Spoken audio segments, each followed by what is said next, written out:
ഇപ്പോൾ time machine എടുത്തിട്ട് പണ്ട് പോകാൻ പറ്റുകയെന്ന് വിചാരിച്ചോ. അന്ന് ഇപ്പോൾ ഒരാളോട് ഭയങ്കര ഇഷ്ടമുണ്ട്, പക്ഷെ ബാഗേജസ് ഒന്നും വേണ്ട, നമുക്ക് കല്യാണം കഴിക്കേണ്ട, ഒരുമിച്ച് ജീവിക്കാം, അങ്ങനെ ഒരു സാധ്യത ഉണ്ടായിരുന്നെങ്കിൽ ശാന്തികൃഷ്ണൻ അത് ചൂസ് ചെയ്യായിരുന്നു ആ സമയത്ത്? അന്നൊക്കെ നമ്മൾ ടൈം മെഷീനും കൊണ്ട് നമ്മൾ പണ്ടത്തെ പോയി കഴിഞ്ഞാൽ ആ തോട്ട് പ്രോസസ്സിൽ നമുക്ക് ഉണ്ടാവുള്ളൂ. അതും ശരിയാണല്ലോ. അന്ന് കല്യാണം എന്ന് പറഞ്ഞാൽ അത്ര ഇപ്പം എൻ്റെ അമ്മയും അച്ഛനൊക്കെ എത്ര വർഷത്തിൻ്റെ ഒരു റിലേഷൻഷിപ്പ് നമ്മൾ ഇന്ന് എപ്പോഴെങ്കിലും കേൾക്കാൻ പറ്റുന്നുണ്ട്. 60 വർഷമായി കല്യാണം കഴിഞ്ഞ്, 70 വർഷമായി കല്യാണം കഴിഞ്ഞ് എന്നൊക്കെ പറയുമ്പോൾ അന്നൊക്കെ അവർക്ക് വേറെ ഒരു മാർഗ്ഗവും ഇല്ല. അവർക്ക് സ്റ്റഡീസ് വൈസും അല്ലെങ്കിൽ ജോലിക്ക് പോകാൻ പാടില്ല, കല്യാണം കഴിഞ്ഞ് കഴിഞ്ഞാൽ പിന്നെ വീട്ടിലിരിക്കുക, വീട്ടിൽ ജോലി ചെയ്യുക, അങ്ങനെയൊക്കെ മാത്രം പഠിപ്പിച്ച് വിടുന്നതും നാച്ചുറലി അവർക്ക് എന്തുകൊണ്ടെങ്കിലും ഏത് രീതിയിലാണെങ്കിലും they have to live that life. അപ്പോൾ ആ ഒരു തോട്ട് പ്രോസസ്സിൽ വരുമ്പോൾ നാച്ചുറലി നമുക്ക് അതല്ലേ ചിന്തിക്കാൻ പറ്റും. അപ്പം നമുക്ക് കല്യാണം കഴിക്കാതെ ലിവിനോ കൊല്ലില്ലേ അതുപോലൊക്കെ. അപ്പോൾ അത് ഐ ഡോണ്ട് തിങ്ക് നമ്മൾ അങ്ങനത്തെ ചിന്ത വരുമായിരുന്നു. എനിക്ക് ആ സമയത്ത് കല്യാണം തന്നെ ആയിരുന്നുണ്ടാവും. ബട്ട് ഇപ്പോഴത്തെ തോട്ട് നമുക്ക് വരുന്നത് ഈ ഒരു ഫ്രീഡം ഒക്കെ പെണ്ണുങ്ങൾക്ക് വന്നതിന് ശേഷമാണല്ലോ. ഇപ്പോൾ ഇപ്പൊ ആർഗ്യൂ ഒക്കെ ചെയ്യുകയാണെങ്കിൽ പലതും നമുക്ക് ആൾക്കാർ പറയാം, അതാരാ ഫ്രീഡം കൊടുക്കുന്നത്, മനസ്സിലായല്ലോ. ഇപ്പൊ ആണും പെണ്ണും ഈക്വൽ ആയിട്ടാണ് ദൈവം സൃഷ്ടിച്ചിരിക്കുന്നത്. പക്ഷെ അതിൽ എവിടെ നിന്ന് കിട്ടി, ആരാണ് ഈ ആണുങ്ങൾക്ക് ഈ ഇത് കൊടുത്തത്, പവർ, നിങ്ങള് പെണ്ണുങ്ങളെ കൺട്രോൾ ചെയ്യേ എന്ന്. അപ്പൊ നീ ആരാ, അപ്പൊ അങ്ങനെ ചോദ്യം വരാൻ തുടങ്ങി. അങ്ങനെയുള്ള നീ ആരാ എനിക്ക് ഫ്രീഡം തരാൻ, നീ ആരാ എൻ്റെ അടുത്ത് അങ്ങോട്ട് പൊയ്ക്കോളാൻ പറയാൻ, ഞാൻ നിന്നോട് പൊയ്ക്കോളാൻ പറഞ്ഞില്ലേ എന്ന് പറയുമ്പോൾ നിങ്ങൾ പെർമിഷൻ തന്നാലേ എനിക്ക് പോവാം. See this is how the people speak now. Arguments ഇപ്പൊ പെണ്ണുങ്ങളാണെങ്കിൽ ആരും കോംപ്രമൈസ് ചെയ്യത്തില്ല. ഞാൻ അങ്ങ് പോയിട്ട് വരാട്ടോ, ഓക്കെ എന്ന് ആയിരിക്കണം. കാരണം ആണുങ്ങൾ പോകുമ്പോൾ പെണ്ണുങ്ങൾ ഒക്കെ പറയുന്നില്ലേ, എന്തുകൊണ്ട് പെണ്ണുങ്ങൾ പോകുമ്പോൾ ആണുങ്ങൾക്ക് എന്താ ട്രസ്റ്റ് ഇല്ലാത്തത് എന്നാണ്. പക്ഷേ ഇപ്പോഴത്തെ generation I feel like I said examples ഞാൻ കണ്ടിട്ടുമുണ്ട് അങ്ങനെ husband and wife who have always this way and I respect them. ഇങ്ങനെ ഈ equality, the way they communicate, ഇതൊക്കെ ഞാൻ പറയും, ഇതൊക്കെ ഇതുപോലെ നമുക്ക് ബുദ്ധി വന്നില്ല ആ സമയത്ത്, അത് വേറെ കാര്യം. ഞാൻ പറയാം അതുപോലെ ആണെങ്കിൽ it would have been good. ഈ ലൈം ലൈറ്റ് മിസ് ആവുന്ന പോലെ ഫീൽ ചെയ്തിരുന്നു. അപ്പം രണ്ടാമത്തെ വരവിലും കുറച്ചധികം പടങ്ങളൊക്കെ ചെയ്ത് കഴിഞ്ഞിട്ട് പിന്നെ even to a homemaker zone, കുട്ടികളൊക്കെ നോക്കി വീടൊക്കെ നോക്കി, അത് ഭയങ്കര ഇഷ്ടമായിട്ട് എടുത്തൊരു ചോയ്സാ. അത് ആ സമയത്തും പോയി പടം ചെയ്തിരുന്നെങ്കിലോ, അങ്ങനെ ഏണിങ് ചെയ്തിരുന്നെങ്കിലോ, അങ്ങനെ ഒന്നും ഉണ്ടായിരുന്നു? എൻ്റെ ലൈഫൊക്കെ ജസ്റ്റ് ഹാപ്പൻഡ്. എൻ്റെ ലൈഫിൽ ഒരിക്കലും ഞാനായിട്ട് ഒരു പ്ലാൻ നോ വേ. കാരണം പറഞ്ഞ പോലെ സിനിമ പോലും എനിക്ക് ഇങ്ങനെ വന്നതാണല്ലോ. ഞാനായിട്ട് ആരുടെ അടുത്തും പോയി ചോദിക്കുകയെ എനിക്ക് സിനിമയിൽ അഭിനയിക്കണം ചാൻസ് ചോദിച്ചു അങ്ങനെ ഒന്നും ചെയ്തിട്ടില്ല. ഓഡീഷൻ എന്നൊരു സംഭവം ഉണ്ടായിട്ടില്ല പണ്ടൊക്കെ. സോ അങ്ങനെ ഒരു പടം കഴിഞ്ഞു, അടുത്ത പടം വന്നു, ഇങ്ങനെയായിരുന്നു. സോ അതിൻ്റെ ഒരു കരിയറായിട്ട് കരിയർ മീൻസ് ആ സമയത്ത് ഒരു 4-5 പടം ചെയ്തു, പിന്നെ വേണ്ടെന്നായി, കല്യാണം കഴിഞ്ഞു, പോയി, പിന്നെ വീണ്ടും വന്നു, പിന്നെ വീണ്ടും സിനിമയായി. അപ്പോൾ കുറച്ച് പടങ്ങൾ വന്നു, ചെയ്തു. ഒരിക്കലും ഞാൻ ഈ പടം കഴിഞ്ഞ് കഴിഞ്ഞാൽ പിന്നെ ഞാൻ കുറച്ച് ദിവസം ഞാൻ റെസ്റ്റ് എടുക്കാൻ പോവുക, അങ്ങനെ ഒന്നും ചിന്തിച്ചിട്ടില്ല. അത് കഴിഞ്ഞു വേറെ ആൾ എൻ്റെ ജീവിതത്തിൽ വന്നു, അപ്പോൾ പിന്നെ കല്യാണം കഴിച്ചു, പിന്നെ പോയി, അമേരിക്കയിലായിരുന്നു, പിന്നെ കഴിഞ്ഞു ബാംഗ്ലൂരായി, പിന്നെ പിള്ളേർ വന്നതിന് ശേഷം അവരുടെ കൂടായി. So I was like literally ഒരു ടിപ്പിക്കൽ അമ്മ. അവരെ പോയി പിക്ക് ചെയ്യുക, വരിക, പിന്നെ PTA അറ്റൻഡ് ചെയ്യുക, അവരുടെ സ്കൂളിങ്സ്. സോ ഒരിക്കലും ആ സമയത്ത് ഞാൻ എനിക്കിപ്പോൾ അത് പടം കിട്ടിയിരുന്നെങ്കിൽ ചിന്തിച്ചില്ല. ഓഫേഴ്സ് വന്നു, ഞാൻ ചെയ്തില്ല. ഞാൻ പറഞ്ഞില്ല സർ ഞാനിപ്പോൾ അഭിനയിക്കുന്നില്ല, അങ്ങനെ തന്നെയായിരുന്നു. പിന്നെ വീണ്ടും എൻ്റെ ലൈഫിൻ്റെ ഞാൻ പറഞ്ഞില്ലേ, എന്തുണ്ടെങ്കിലും ആ സിറ്റുവേഷനിൽ കറക്റ്റായിട്ട് എവിടെ ഉണ്ടെങ്കിലും എന്നെ തപ്പി പിടിച്ചാണ് മറ്റേ ഞണ്ടുകളുടെ നാട്ടിൽ എനിക്ക് കിട്ടിയത് ചാൻസ്. അപ്പോൾ ഞാൻ അതിൽ വിശ്വസിക്കുന്നു. അതായത് നമുക്കുള്ളതാണെങ്കിൽ എവിടെ ഉണ്ടെങ്കിലും അത് നമ്മുടെ അടുത്ത് തന്നെ വരും എന്ന്. അപ്പോൾ അതുകൊണ്ടാണ് ആ പടമൊക്കെ എൻ്റെ കയ്യിൽ വന്നത്.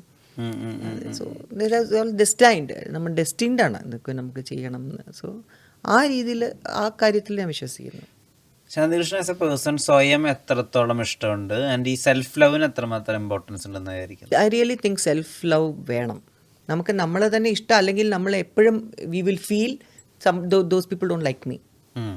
അതേ സമയത്ത് I am lovable, I know I am good, I know people will like me എന്നുണ്ടെങ്കിൽ attitude, I am sure you will have that confidence. അപ്പം നമ്മൾ ആ കോൺഫിഡൻസ് പ്രൊജക്റ്റ് ചെയ്യും നമ്മൾ ഒരാൾ കാണുമ്പോഴും സംസാരിക്കുമ്പോഴും. അപ്പം നാച്ചുറലി ഓട്ടോമാറ്റിക്കലി അവരിൽ നിന്നും നമുക്ക് ഒരു പോസിറ്റീവ് വൈബ്രേഷനേ വരികയുള്ളൂ. മനസ്സിലായില്ലേ? ഇപ്പം നമ്മൾ മുഖം മുറിപ്പിച്ചുകൊണ്ടോ അല്ലെങ്കിൽ എപ്പോഴും ദുഃഖം എന്ന് പറഞ്ഞ ഒരാളിപ്പോൾ അവരുടെ അടുത്താണോ നിങ്ങൾ ആദ്യമേ അപ്രോച്ച് ചെയ്ത് മറ്റേ സംസാരിക്കുക? ഇല്ലല്ലോ. You will feel like oh she feels, അല്ലെങ്കിൽ അവർ ഭയങ്കര ഡിപ്രസ്ഡ് ആയിട്ട് തോന്നുന്നു, അല്ലെങ്കിൽ ചില ആൾക്കാരെ നമുക്ക് എന്തോ ഒരു വൈബ് ശരിയല്ല എന്നൊരു ഫീലിംഗിൽ നമ്മൾ ചിലപ്പോൾ അവോയ്ഡ് ചെയ്ത് പോകും. സോ അത് വരാതിരിക്കണമെങ്കിൽ നമുക്ക് ഒരു പോസിറ്റീവ് എനർജി നമ്മുടെ മൈൻഡിൽ ഉണ്ടെങ്കിലേ നമ്മുടെ ഔട്ട്സൈഡിൽ ഓറ ഓൾസോ വിൽ ബിക്കം പോസിറ്റീവ്. അപ്പോൾ അവരായിട്ട് നമുക്ക് മിങ്കിൾ ചെയ്യാൻ തോന്നും, നമ്മൾ അവരായിട്ട് സംസാരിക്കാൻ തോന്നും. So I believe in self love. നമുക്ക് നമ്മളിൽ നിന്ന് ഒരു കോൺഫിഡൻസ് വേണം. എന്ന് വെച്ചാൽ ഓവർ കോൺഫിഡൻസ് അല്ല, നമുക്ക് യു ഫീൽ ദാറ്റ് ഓക്കെ എനിക്ക് I know I M honest, I know I M good, I know I can do this. അപ്പോൾ എനിക്ക് ഞാനിപ്പോൾ ഒരാളുടെ അടുത്ത് ഒരു കാര്യം സംസാരിക്കണമെങ്കിൽ അവർക്ക് നമ്മളുടെ അടുത്ത് ഇങ്ങോട്ട് സംസാരിക്കാൻ തോന്നണം. അല്ലെങ്കിൽ അവർ സംസാരിച്ച് കഴിഞ്ഞാൽ അവർ വന്ന് ഇവർ വന്നോ എന്ന് ആവരുത്. അത് ഞാൻ വളരെയധികം I try my best to avoid ആ ഒരു ആറ്റിറ്റ്യൂഡ്. അതുകൊണ്ട് ഞാൻ സ്വയം എപ്പോഴും ഐ ഫീൽ കണ്ണാടി നോക്കുമ്പോഴും ഞാൻ ചിലപ്പോൾ പറയും, ചില സമയത്ത് ദേഷ്യമാണ്, പക്ഷെ എന്നാൽ പോലും ഞാൻ പറയും. എന്താ കണ്ണാടി നോക്കി പറയുന്നു? അത് പേഴ്സണലാണ്. അത് എന്റെ സെൽഫ് ലവിന്റെ പേഴ്സണൽ തിങ്. ഞാൻ ഒരു സെന്റൻസ് പറഞ്ഞു, ബാക്കിയൊന്നും പറഞ്ഞു. ഒരു സെന്റൻസ് പറഞ്ഞു, you are looking good Shanti. You are really looking good Shanti. Thank you. You believe in karma? നല്ലത് ചെയ്താൽ നല്ലത് കിട്ടും.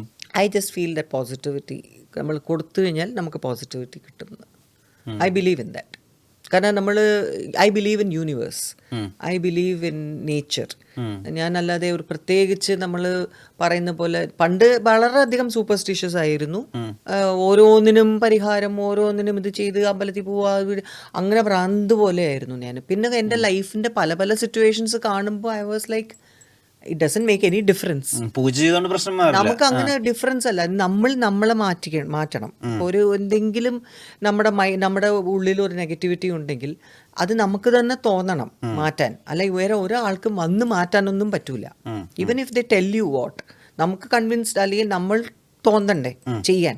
നിങ്ങൾ ചെയ്യിപ്പിക്കാൻ പറ്റില്ലല്ലോ ഒരാളെ കൊണ്ട്. So I believe in that. അപ്പോൾ അതുകൊണ്ട് ഐ ഫീൽ എന്താണ്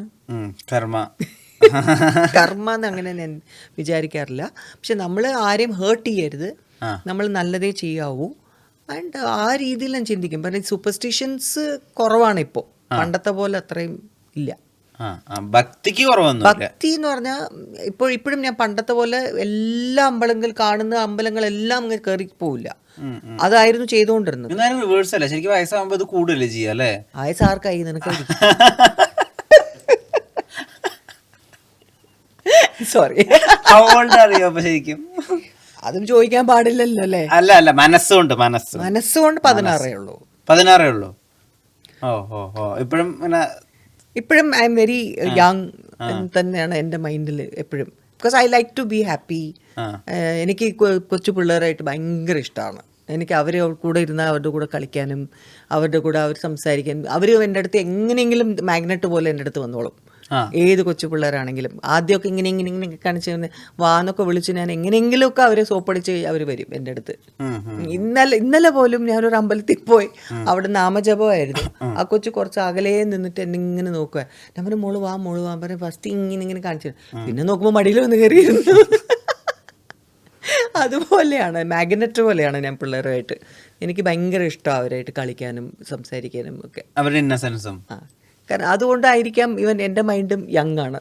എനിക്കും അവർ ഭയങ്കര അതുപോലത്തെയാണ് എനിക്കിഷ്ടം. എന്ന് വെച്ചാൽ പ്രായമുള്ളവരെ എനിക്ക് ഇഷ്ടമല്ല എന്നല്ല, അവരായിട്ടും എനിക്ക് ഇഷ്ടമാണ്. അവരുടെ സ്റ്റോറീസ്, എക്സ്പീരിയൻസസ് അങ്ങനെയൊക്കെ കേൾക്കാനും ഒക്കെ.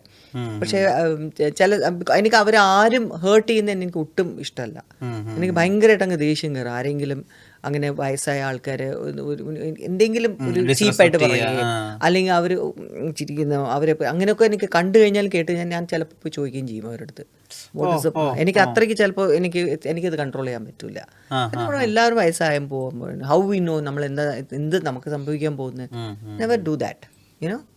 അത് അപ്പോൾ അങ്ങനെയൊക്കെ പറഞ്ഞിട്ടുണ്ട് ഞാൻ. അപ്പോൾ ആ രീതിയിലൊക്കെ ഐ എം വെരി വെരി പറയും. ഞാൻ പണ്ടത്തെ പോലെയല്ല, ഞാനിപ്പോൾ ഒരുപാട് റിയാക്ട് ചെയ്യുന്നുണ്ട്, സംസാരിക്കുന്നുണ്ട്.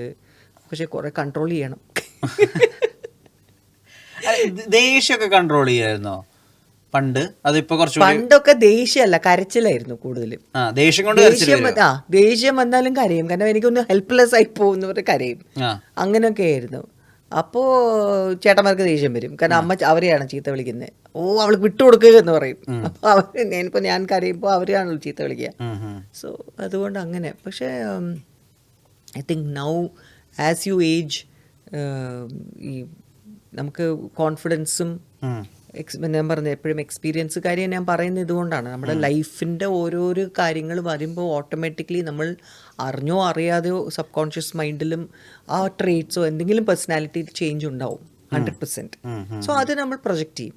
ഇപ്പോൾ ഞാൻ തന്നെ പല ലൊക്കേഷനിൽ മീര ജാസ്മിനായിട്ട് ഞാൻ മറ്റേ പാലും പഴവും അഭിനയിക്കുമ്പോൾ, ചാക്കോച്ചനായിട്ട് കുട്ടനാട് മാർപ്പാപ്പിൽ അഭിനയിക്കുമ്പോൾ എന്നെ ആദ്യമായിട്ട് തന്നെ അവർ എൻ്റെ കൂടെ വർക്ക് ചെയ്യുന്നതും എന്നെ കാണുന്നതും എല്ലാം എനിക്കറിയാം. ചാക്കോച്ചനൊക്കെ ഫസ്റ്റ് തന്നെ നമസ്കാരം മാഡം, ഹലോ ഹാനി, ആ സ്റ്റൈലായിരുന്നു.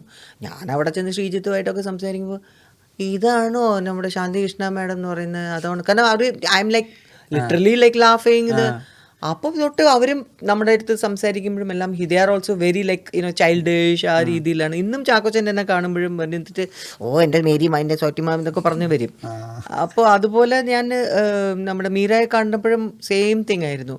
ഒരിക്കലും വിചാരിച്ചില്ല മാം ഇത്രയും ജോവിയലാണ്, ഇത്രയും ടൈം പാസ് ആണ് എന്ന് പറഞ്ഞിട്ട് ഭയങ്കരമായിട്ട് ഞങ്ങൾ ചിരിപ്പിക്കും എല്ലാവരും സെറ്റിൽ. അപ്പോൾ പറയും ഇതുപോലെ ഞങ്ങൾ ഒരിക്കലും ചിന്തിക്കാൻ പോലും പറ്റില്ല. പണ്ടത്തെ ശാന്തികൃഷ്ണ മാമിൻ്റെ ക്യാരക്ടേഴ്സൊക്കെ ആലോചിക്കും, നമ്മളും വിചാരിക്കും ഇങ്ങനെ ഇരിക്കും ഒരു സ്ഥലത്ത് വളരെ ഇങ്ങനെ ക്വയറ്റായിട്ട്. പണ്ട് ഞാൻ പറഞ്ഞു പണ്ട് അങ്ങനെ ആയിരുന്നു, അത് ഭാഷ അറിയാത്തതുകൊണ്ടാണ് എന്ന് വരെ പറഞ്ഞിട്ടുണ്ട്. But I basically like to talk. How was your motherhood? അമ്മയായി 2 കുട്ടികൾ. ദാറ്റ് വാസ് അമേസിങ് എക്സ്പീരിയൻസ് ആണ്. കാരണം മോന് ബാംഗ്ലൂരാണ് ജനിച്ചത്, മോള് US-ലാണ് ജനിച്ചത്. അപ്പോൾ it was A totally different experience രണ്ടുപേരും. പക്ഷെ പിന്നെ ബാംഗ്ലൂരിലായിരുന്നു കൂടുതൽ പഠിച്ചതും. പിന്നെ ഇൻ ബിറ്റ്വീൻ വീണ്ടും US-ൽ പോയി, അവിടെ അവർ കുറച്ച് പഠിച്ചു. പിന്നെ വീണ്ടും ബാംഗ്ലൂർ വന്ന് പിന്നെ അവിടെ പഠിച്ചു. ഇപ്പോൾ വീണ്ടും they have gone to the US. So basically അവർ ഞാൻ പറഞ്ഞൊരു മെയിൻ ആയിട്ട് കമ്മ്യൂണിക്കേഷൻ ഉള്ളത് കൊണ്ട് അവരായിട്ട് I know how my relationship is അവരായിട്ട്. അപ്പോൾ അതുകൊണ്ട് മദർഹുഡ് ഐ വാസ് എൻജോയിങ്. കാരണം ഓരോന്നിനും അവർ എൻ്റെ അടുത്ത് വരുമ്പോൾ ഓരോന്ന് ചിന്തിച്ച് ഓരോന്ന് ആലോചിച്ച് ഞാൻ ചെയ്യുമായിരുന്നു അവർക്കെല്ലാം. സോ ആസ് എ മദർ ഏത് മദറും ചെയ്യുന്ന ഒരു കാര്യം തന്നെയാണ് ഞാനും ചെയ്തതെന്ന് പറയാം. ബട്ട് കുറച്ച് ഓവർലി ഇൻവോൾവ് ആയിരുന്നു. എനിക്ക് ഇഷ്ടമായിരുന്നു അവരുടെ പ്രോജക്ട്സ് കാണാനും അവരുടെയൊക്കെ സ്കൂളിൻ്റെ ഓരോരോ എന്താ ചെയ്യുന്നതെന്ന് അറിയാനും. ചുമ്മാ ചാർട്ട് വർക്കൊക്കെ ഉണ്ടെങ്കിലും തന്നെ പ്രോജക്റ്റ് വർക്കൊക്കെ ഉണ്ടെങ്കിലും I also want to get involve എന്നൊരു ഫീലിംഗ് ആണ്. എനിക്കും ഒരു എൻ്റെ ചൈൽഡ്ഹുഡിൻ്റെ ഒരു ഓർമ്മ. സോ എനിക്കതൊക്കെ ഭയങ്കര ഇഷ്ടമാണ്, ഇന്നും എനിക്കിഷ്ടമാണ്. മോളിപ്പോൾ digital media she's does new media design. അപ്പോൾ എനിക്കും ഭയങ്കര ക്രിയേറ്റീവ് അല്ലേ ഞാനും. അപ്പോൾ ഐ ഓൾസോ ലൈക്ക് അവൾ ചെയ്യുന്ന എന്തെങ്കിലും ഡിസൈൻ ഉണ്ടെങ്കിൽ അതിൽ നിന്ന് എനിക്ക് ഐഡിയാസ് കിട്ടുമ്പോൾ ഞാനും എന്തെങ്കിലുമൊക്കെ ഞാനും വരയ്ക്കും, ഞാനും എന്തെങ്കിലും അതിനെക്കുറിച്ച് ചിന്തിക്കും, കുറച്ച് റിസർച്ച് ചെയ്യും അതിനെപ്പറ്റി. വരയ്ക്കും. അങ്ങനെ ഒരു സൈഡ് എനിക്കറിയില്ലായിരുന്നു. ഞാനൊക്കെ വരയ്ക്കുമായിരുന്നു. ഐ മീൻ പല പല ടാലന്റ് ഒക്കെ ഉണ്ട്. എന്തൊക്കെയാ പിന്നെ ഹിഡൻ ടാലന്റ്? എന്തൊക്കെയാണ്, ഞാൻ 4 കൊല്ലം കർണാട്ടിക് മ്യൂസിക് പഠിച്ചതാണ്. അത് കുറച്ച് പിന്നെ അത് വിട്ടു. പിന്നെ ഡാൻസ് ആയിരുന്നു കൂടുതലും. പിന്നെ ഉള്ളത് ഈ വരയ്ക്കലൊക്കെ പ്രൊഫഷണലായിട്ടൊന്നും പഠിച്ചതല്ല. പിന്നെ കുറച്ച് സിത്താർ പഠിച്ചു. അതാ പറഞ്ഞ എല്ലാം ഉണ്ടെന്ന്, എല്ലാം തൊട്ട് വെച്ചിട്ടേ ഉള്ളൂ, ഒന്നും ഫുള്ളാക്കിയില്ല. പക്ഷെ ഇപ്പോഴും എനിക്ക് എന്തെങ്കിലും ഇൻസ്ട്രുമെന്റ് പഠിക്കണം എന്ന് ആഗ്രഹമുണ്ട്. കീബോർഡ് കുറച്ച് ചെയ്യും, മോൻ നന്നായിട്ട് വായിക്കും, ഗിറ്റാർ വായിക്കും. അപ്പോൾ എനിക്ക് ഗിറ്റാർ പറ്റൂല, പക്ഷെ കീബോർഡ് പഠിക്കണം എന്നുണ്ട്. കീബോർഡും ഇതും സിത്താർ. കുക്കിംഗ് എങ്ങനെയായിരുന്നു? കുക്കിംഗ് നന്നായിട്ട് ചെയ്യും, വലിയ കുഴപ്പമില്ല. വെജിറ്റേറിയൻ ആണ് ഞാൻ, നോൺ വെജ് ഒന്നും ചെയ്യില്ല. എഗ്ഗിറ്റേറിയൻ. എഗ്ഗ് പിന്നെ വെജ് ആണല്ലോ. അപ്പൊ ഇപ്പൊ എഗ്ഗിറ്റേറിയൻ എന്ന് പറയണല്ലോ, വെജിറ്റേറിയൻ പറയാൻ പാടില്ലല്ലോ, അത്രേ ഉള്ളൂ, വേറെ ഒന്നും. അപ്പൊ അതൊക്കെ ചെയ്യും. എഗ്ഗ് നോൺ വെജ് ആണെന്ന് പറയുന്നവരോട് എന്താ പറയാനുള്ളത്? ഞാൻ പറയും അത് നോൺ വെജ് ആണെങ്കിൽ ഏറ്റു, പക്ഷെ ബാക്കി നോൺ വെജിറ്റേറിയൻ എനിക്ക് ഇഷ്ടമല്ല. കാരണം ഗൾഫിലൊക്കെ ഞാൻ ഒരിക്കൽ പണ്ട് പോയപ്പോൾ ഫ്ലൈറ്റിൽ ഞാൻ പറഞ്ഞു I M A vegetarian. Yes ma'am this is vegetarian. എന്താ നോക്കിയപ്പോൾ ട്യൂണ ഫിഷ് എന്ന്, അവർക്ക് ഫിഷ് വെജിറ്റേറിയൻ. ഞാൻ പറഞ്ഞു വേണ്ട, ഞാൻ ഫിഷും കഴിക്കാറില്ല. അതുപോലെയാണ് ഇപ്പോൾ ബംഗാളീസ് അവരൊക്കെ നോക്കുമ്പോൾ അവർക്ക് സ്റ്റേപ്പിൾ ഡയറ്റ്, ബ്രാഹ്മിൻസ് ആണെങ്കിൽ പോലും റൈസ് ആൻഡ് ഫിഷ് അല്ലേ. അപ്പം നമുക്കതല്ല. ഞാൻ പിന്നെ കൊച്ചിലെ അങ്ങനെ യൂസ്ഡ് ആയിപ്പോയി. അതുകൊണ്ട് എനിക്ക് ബ്രാഹ്മിൻസ് ആയതുകൊണ്ട് ഇപ്പോൾ പറയാൻ പറ്റില്ല. പക്ഷെ എൻ്റെ അമ്മയും അച്ഛനൊക്കെ അവര് വെളുത്തുള്ളി അതുപോലും കഴിക്കില്ല. ആ ആ ആ അപ്പോൾ ഞാനൊക്കെ പക്ഷെ അങ്ങനെ ട്രാവലിംഗ് ഒക്കെ വന്നപ്പോൾ ഞങ്ങളൊക്കെ നോർത്ത് ഇന്ത്യൻ ഫുഡൊക്കെ കഴിക്കുന്നതുകൊണ്ട് കുഴപ്പമില്ല. ഏറ്റവും ഈസി ആയിട്ട് പെട്ടെന്ന് ശാന്തികൃഷ്ണ മാം ഉണ്ടാക്കുന്ന ഡിഷ് എന്താ? എനിക്ക് ബേസിക്കലി ഇപ്പോൾ മില്ലറ്റ്സിനോടൊക്കെ വലിയ ഇഷ്ടമാണ്. ഉപ്പുമാവ്, എനിക്ക് ഈ അവലുപ്പുമാവൊക്കെ ഭയങ്കര ഇഷ്ടം. എങ്ങനെയാ ഒരു ഉപ്മാവ് ഉണ്ടാക്കുന്നത്? പോഹ എങ്ങനെ ഉണ്ടാക്കും? ഇത് പോഹ. പോഹ. പോഹ എന്ന് വെച്ചാൽ എന്തുവാ? മറ്റേ പഞ്ചാബികളുടെ ഉപ്മാവ് പോലത്തെ പഞ്ചാബി അല്ല, മഹാരാഷ്ട്രൻ. മഹാരാഷ്ട്രീയൻ ഉപ്പുമാവ് പോലത്തെ ഒരു സാധനം. അവല് നമ്മൾ കുറച്ച് തിക്കായിട്ടുള്ള അവലെടുത്തിട്ട് അത് കുറച്ച് നനച്ച് കുതിർത്ത് വെക്കുക. എന്നാ വെച്ചാൽ കുതിർത്ത് വെക്കല്ല, ജസ്റ്റ് ഒന്ന് വാഷ് ചെയ്തിട്ട് നമ്മളത് കൊലാൻഡറിൽ ഇട്ടിട്ട് വെക്കുക. അത് ആ സമയം അതിൽ കുറച്ച് ഉപ്പും മഞ്ഞൾപ്പൊടിയും കുറച്ച് മുളക് പൊടിയൊക്കെ ഇട്ടിട്ട് അത് കുറച്ച് നേരം സോക്ക് ചെയ്യാൻ വെച്ചിട്ട് പിന്നെ ബാക്കി നമ്മൾ ഉപ്പുമാവ് ഉണ്ടാക്കുന്ന പോലെ തന്നെ, പക്ഷേ ഇതിനെ സെപ്പറേറ്റ് പിന്നെ വീണ്ടും വെള്ളം ഒഴിക്കില്ല. നമ്മളിപ്പോൾ കുറച്ച് ഓയിൽ ഒഴിച്ചിട്ട് അതിൽ ഈ കടുവും ജീരകമാണ് അവർ കൂടുതൽ യൂസ് ചെയ്യുന്നത്. മഹാരാഷ്ട്രൻസ് കടുകല്ല യൂസ് ചെയ്യുക. അപ്പോൾ ജീരകം പിന്നെ പച്ചമുളകും അതൊക്കെ ഇട്ടിട്ട് പിന്നെ കടലയില്ലേ മറ്റേ പീനട്സും കുറേ അതിലിടും. എന്നിട്ട് അതുകൊണ്ട് നന്നായിട്ട് ഒന്ന് ചെറുതായിട്ട് വറുത്ത് കഴിഞ്ഞാൽ ഈ അവലെടുത്തിട്ട് അതിലിടുക. എന്നിട്ട് നന്നായിട്ട് ഇത് കുറച്ച് തേങ്ങയും ഇടും, മല്ലിയിലൊക്കെ ഇടും. എന്നിട്ട് അത് കുറച്ചൊന്ന് അടച്ചു വെച്ചിട്ട് അതെ അത്രേ ഉള്ളൂ. That is poha. ചില പേര് കുറച്ച് പഞ്ചസാര ഇടും. അതാണോ ബ്രേക്ക്ഫാസ്റ്റിന് കഴിക്കുക? അത് എനിക്കിഷ്ടമാണ്. ബ്രെഡ് കഴിക്കും. ബ്രെഡിൽ പനീർ ബുർജി പോലെ ആക്കിയിട്ട് കഴിക്കും. പനീർ ബുർജി പോലെ, എഗ് ബുർജി പോലെ പനീർ ഇട്ടിട്ട് അത് കുറെ വെജിറ്റബിൾസ് ഒക്കെ ഇട്ട് മിക്സ് ചെയ്ത് അതിൽ കുറെ മസാല ഒക്കെ ഇട്ടിട്ട് ബ്രെഡിൻ്റെ അകത്ത് വെച്ചിട്ട് ബ്രെഡ് ടോസ്റ്റ് ചെയ്യാം. ഹമ്മസ് അങ്ങനത്തെ സാധനങ്ങൾ, ഇഡ്ഡലി ദോശ അങ്ങനത്തെ ഒന്നും വേണം എന്ന് നിർബന്ധമൊന്നുമില്ല. രാവിലെ എനിക്ക് ഏത് എളുപ്പം ചെയ്യാൻ പറ്റുന്നത് കഴിക്കും. സിനിമയിലെ ഫേവറേറ്റ് പെർഫോമർ ആരാ? എനിക്ക് ഞാൻ പണ്ടും ഇന്നും എപ്പോഴും പറയുന്ന ഒരു കാര്യമാണ്, എനിക്ക് അമിതാഭ് ബച്ചനും കമലഹാസനുമാണ് എൻ്റെ ഫേവറേറ്റ്സ്. എന്തേ? ഒന്നുമില്ല, ഞാൻ മോഹൻലാൽ മമ്മൂട്ടി കൂടെ പറഞ്ഞേക്കാം. എനിക്ക് ഇഷ്ടമല്ലായല്ല, എനിക്ക് ഭയങ്കര ഇഷ്ടമാണ് മോഹൻലാൽ മമ്മൂട്ടിയൊക്കെ, ഇല്ലാന്നേ പറയാൻ പറ്റില്ല. എന്താ എപ്പോഴും അമിതാഭ് ബച്ചനിൽ ഇത്രയും ഫാസിനേറ്റ്? എന്താണെന്നറിയില്ല. Right from beginning, maybe ഞങ്ങൾ ബോംബെയിലൊക്കെ ജനിച്ചു വളർന്നതുകൊണ്ട് അവിടുത്തെ പടങ്ങൾ കാണുന്നത് പണ്ട് മുതൽ അമിതാഭിൻ്റെയാണ് കൂടുതലും. പണ്ടത്തെ ആക്ടേഴ്സിലോ വിനോദ് ഖന്ന, അമിതാഭ് ബച്ചൻ, ധർമ്മേന്ദ്ര എന്നൊക്കെ പറയുമ്പോൾ ഇവരൊക്കെ ആണല്ലോ കാണുന്ന സ്ക്രീനിലൊക്കെ കാണുമ്പോൾ, വലിയ സ്ക്രീനിലൊക്കെ കാണുമ്പോൾ ഉള്ള അമേസ്മെന്റ്. അപ്പോൾ പണ്ട് മുതലേ പിന്നെ ഞാൻ അമിതാഭ് ബച്ചൻ എന്ന് പറഞ്ഞ ആ മഹാ നടനെ കാണുന്നത് അമ്മ അസോസിയേഷന്റെ ചീഫ് ഗസ്റ്റ് ആയിട്ട് പുള്ളി വന്നപ്പോഴാണ് എറണാകുളത്ത് വെച്ച്. അപ്പോൾ ഒക്കെ ഇങ്ങനെയാണ് ഞാൻ, ശോഭന, പ്രിയൻ, നമ്മുടെ പ്രിയദർശനില്ലേ, പ്രിയനാണ് ഇവിടുത്തെ നമ്മുടെ അവന്യൂ റിജന്റ് ഹോട്ടലിലാണ് പുള്ളി താമസിച്ചുകൊണ്ടിരുന്നത്. സോ താഴെ എല്ലാവരുടെയും കൂടെ ഫോട്ടോ എടുക്കാനും ഫംഗ്ഷന് പോകുന്നതിന് മുമ്പ് ഫോട്ടോ എടുക്കാൻ വേണ്ടി പോയിട്ട് അമിതാഭിനെ വിളിച്ചുകൊണ്ട് വരുന്നോ ചോദിച്ചു പ്രിയനൊക്കെ ഞങ്ങൾ നേരത്തെ ഫ്രണ്ട്സ് ആണ്, before he was A director. അപ്പോൾ പ്രിയന്, സുരേഷ് കുമാർ, ഞാൻ, ശോഭന, പിന്നെ ആരായിരുന്നു, അങ്ങനെ ഒരാളും കൂടി, ആരാന്ന് എനിക്ക് ഓർമ്മയില്ല. ഞങ്ങൾ എല്ലാവരും കൂടി ലിഫ്റ്റിൽ പോയിട്ട് പിന്നെ തിരിച്ച് വരുമ്പോൾ അമിതാഭിനെയും കൂടെ കൊണ്ടുപോകുമ്പോൾ ഞങ്ങളിങ്ങനെ അടുത്ത് നിൽക്കുക അമിതാഭിൻ്റെ കൂടെ. പുള്ളി ഇങ്ങനെ, അപ്പം ഞാനിങ്ങനെ എൻ്റെ കൂടെ ഒരു ഫോട്ടോ എടുത്തിട്ട് ഞാൻ എൻ്റെ ഇൻസ്റ്റയിൽ പോസ്റ്റ് ചെയ്തിട്ടുണ്ട്. ഞാനും അമിതാഭ്, ബാക്കിയുള്ളവരൊക്കെ ഞാൻ ഒന്ന് ക്രോപ്പൊക്കെ ചെയ്തിട്ടൊക്കെയാണ്.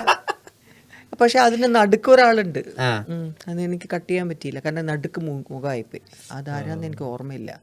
അതുകൊണ്ട് എനിക്കും അമിതാഭിൻ്റെ ആ ഒരു എനിക്ക് പക്ഷെ അഭിനയിക്കാൻ ചാൻസ് കിട്ടിയിട്ടില്ല അമിതാഭിൻ്റെ കൂടെ. സമയം കെടുക്കുകയല്ലേ? അമിതാഭിനെ ആരെങ്കിലും കോൺടാക്ട് ചെയ്യണമെങ്കിൽ പറഞ്ഞേക്കണം, ഇങ്ങനെ ഒരു ആർട്ടിസ്റ്റ് ഉണ്ടെന്ന്. രേവതിയൊക്കെ അഭിനയിച്ചിട്ടുണ്ട്. Very jealous of Har.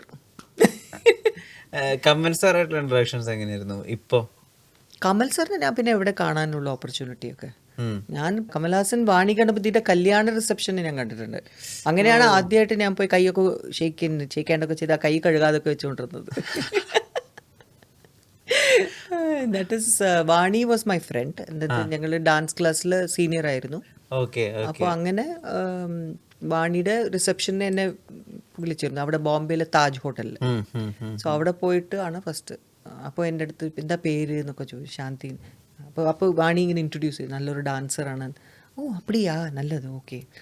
അപ്പം എനിക്കങ്ങനെ എന്നൊക്കെ പറഞ്ഞ് അങ്ങനെ ഭയങ്കര സന്തോഷമായിരുന്നു. അതാണ് എൻ്റെ ഫസ്റ്റ് എക്സ്പീരിയൻസ് വിത്ത് കമൽ സർ. പിന്നെ അഭിനയിക്കാൻ ചാൻസ് വന്നു. പിന്നെ വീണ്ടും കോക്കിള എന്ന പടത്തിൻ്റെ സെറ്റിൽ പോയായിരുന്നു. അപ്പോൾ ശ്രീദേവിയും കാണാൻ പറ്റി. That she's one of my favourite actors.